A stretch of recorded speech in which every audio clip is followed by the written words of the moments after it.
Good day, everyone. Today, I will be presenting the results of my research project completed in 2019, the output of which is a baseline data on the water quality in Manicani Island in terms of the levels of heavy metals. The title of my presentation is Metal-Rich Manicani Island, Boon or Bane? Hopefully, at the end of my presentation, you yourselves will be able to answer this question.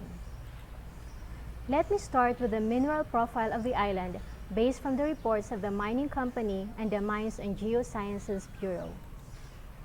Manicani Island is located in the Leyte Gulf off the southern portion of Giwan, Eastern Samar. The island covers a land area of 1,165 hectares and is politically divided into 4 barangays: Buenavista, Banaag, Hamorawan, and San Jose. This picture provides insights on the prevalence and importance of the mining industry in the province of Eastern Samar. The following are data on the mining's economic contribution to the country, the annual occupation fee, then the excise tax. In terms of the excise tax collected, 60% goes to the national government and 40% to the local government. The 40% share of the LGU were then distributed as follows: 20% province, 45% municipality, and 35% to the barangay. Then this is for the royalty payments on minerals extracted from mineral reservations, which is 5% of the market value of the gross output extracted or produced. 10% of the amount collected goes to MGB in the form of Mineral Reservation Fund, and 90% will be under the General Fund of the government.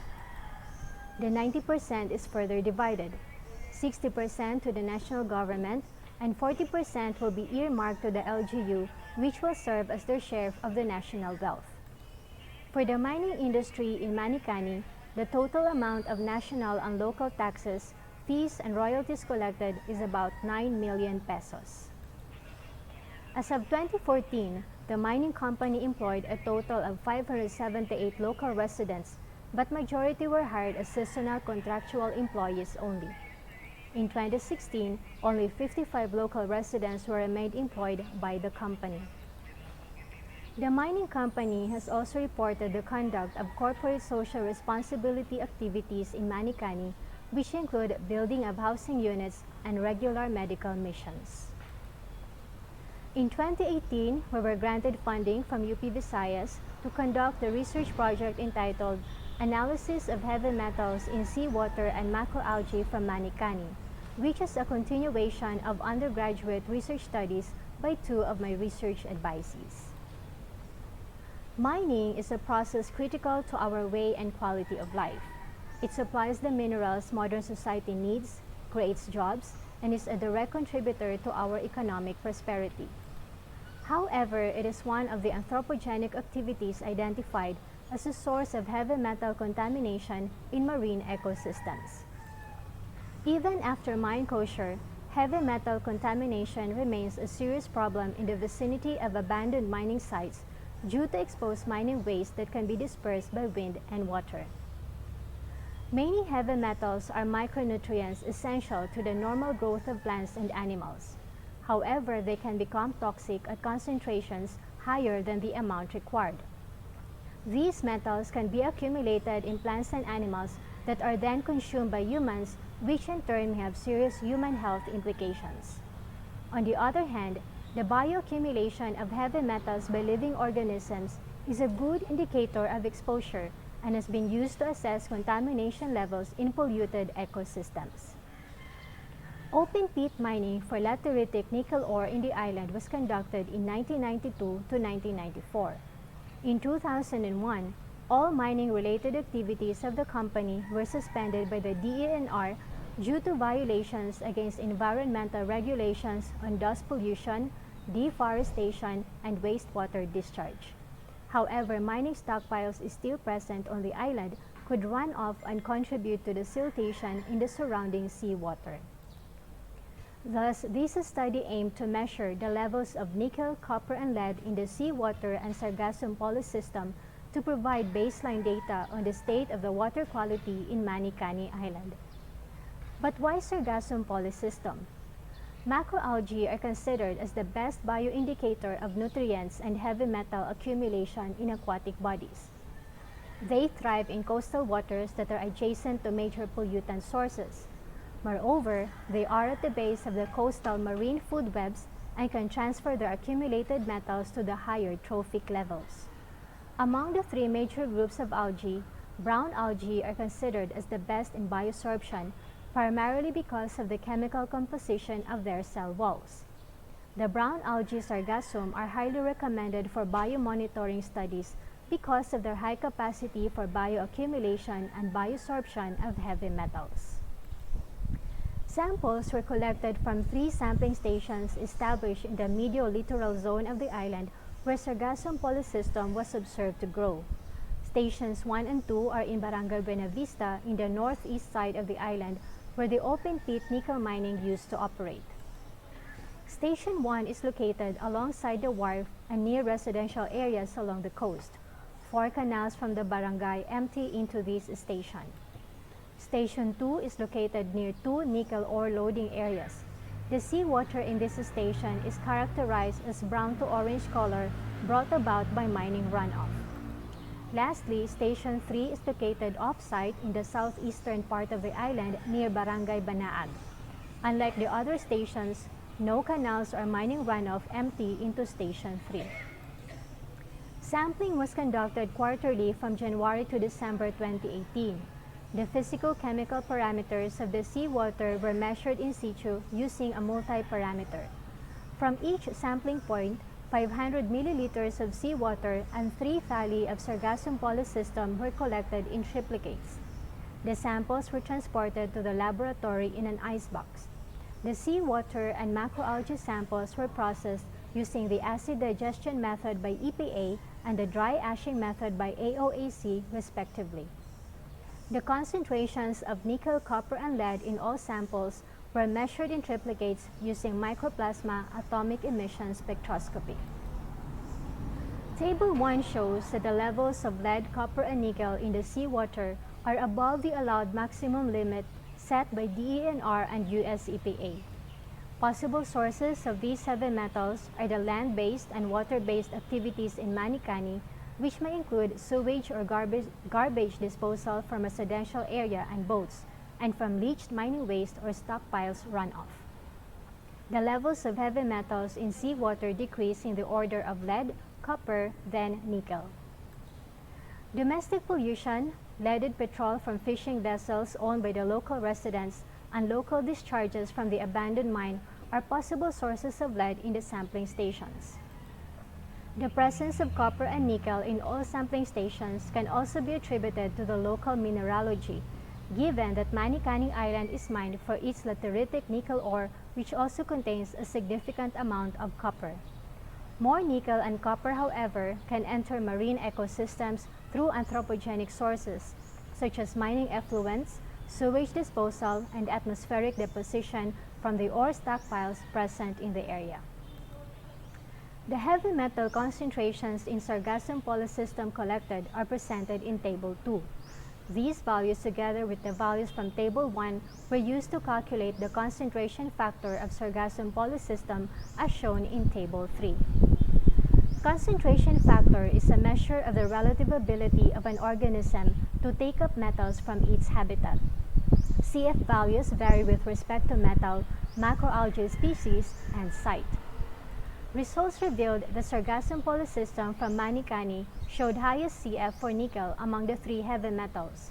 The same trend was also observed in other areas for the same species. Although the high nickel concentration in Sargassum polycystum as compared to copper and lead may be explained by the fact that it is an essential metal needed for normal growth of marine plants, contamination from the abandoned mine could also be a factor. Going back to Table 2, our results show that the level of nickel present in the Sargassum polycystum samples from Station 2 are significantly higher than the other 2 stations in all sampling periods.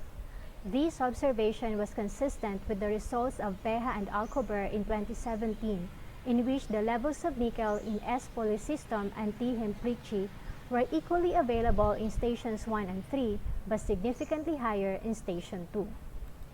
In addition, a significant increase in the levels of nickel present in Sargassum Polysystem was also observed in this study as compared to the values reported in 2017. For most metals, the free iron is generally considered to be the most toxic chemical species.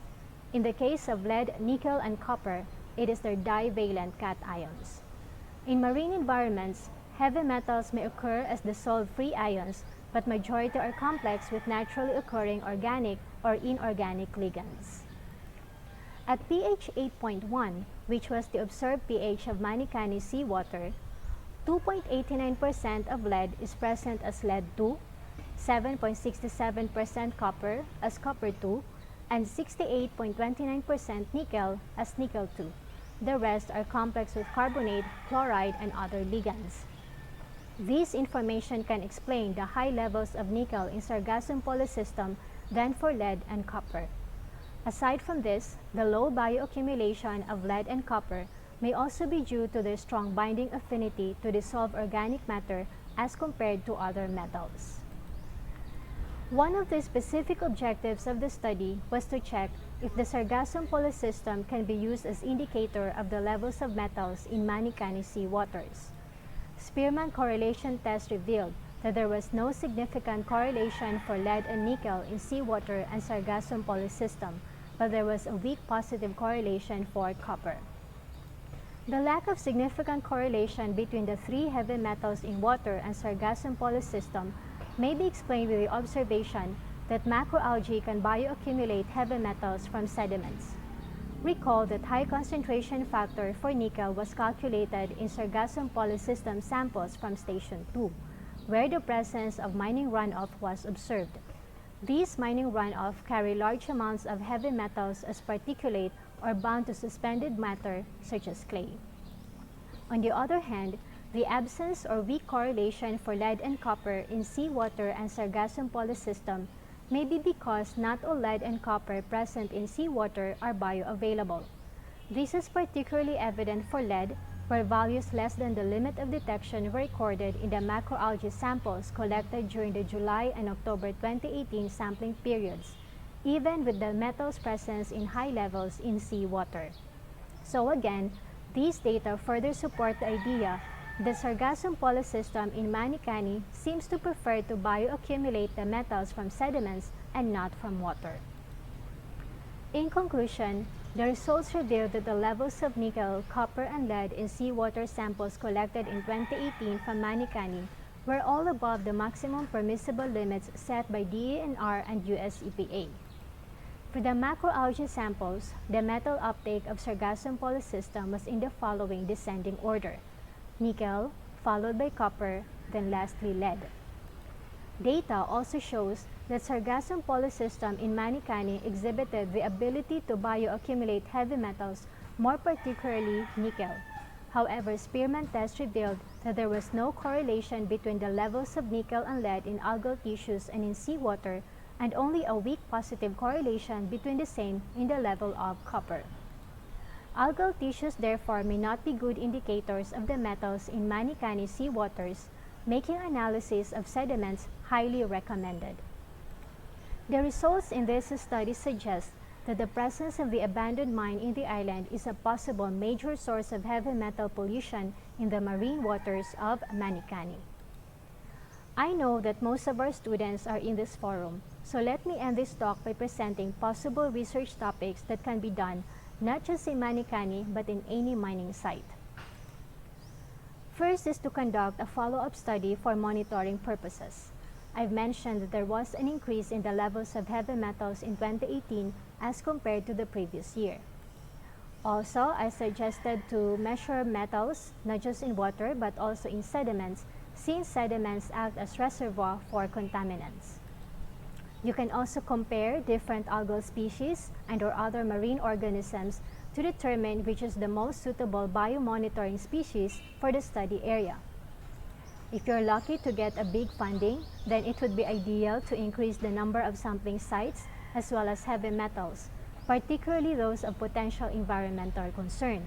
So aside from the three that we've measured, there are also arsenic, cadmium, cobalt, chromium, iron, manganese, and zinc.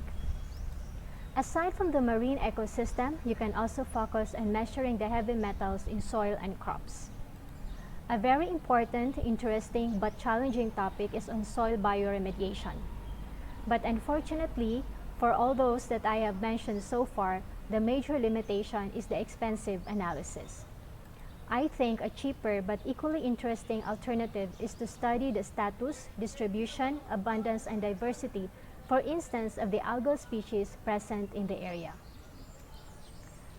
Bagaw ko, kumo usa ka kimiko, ito ang pagmimina, importante. Pero diri dapat umabot ha punto na makakapaniyupi ha mga katawhan ngan makakaguba ha aton kalibungan. Damo ng salamat han iyo atensyon ngan pamati.